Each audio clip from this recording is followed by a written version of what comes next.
New tonight at 10, disturbing statistics show nearly 700 domestic violence victims reached out for help in a single day last year in Hawaii, and dozens were unable to get assistance. Our Ben Gutierrez tells us why resource funding may be cut as violence becomes more lethal.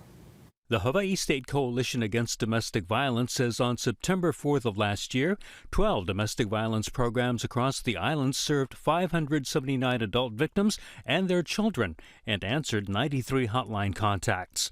But 50 requests for help weren't met because of a lack of resources. These are the people who are coming to our service providers and calling and asking for help. Those numbers are in the 19th Annual Domestic Violence Counts Report, which tallies numbers nationwide.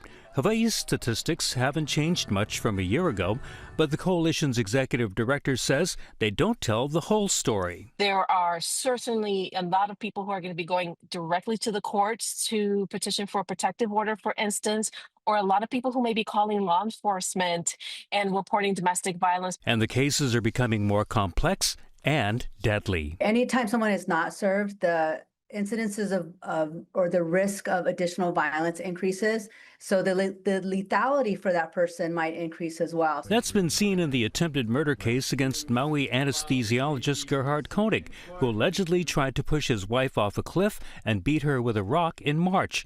She claims he accused her of having an affair, was extremely jealous, and sexually assaulted her. In 2023, Teresa Cachuela had a protective order against her husband, who shot her to death. The Coalition Against Domestic Violence also fears that funding cuts could increase the homeless population.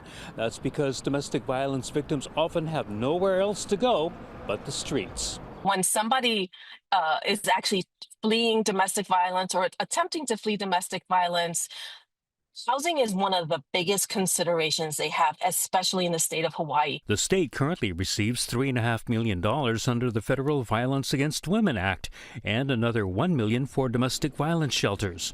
Those may be reduced or cut in the new Trump administration budget proposal. We really need to invest in prevention money, and prevention money is what is at stake at the federal level as well. Ben Gutierrez, Hawaii News Now.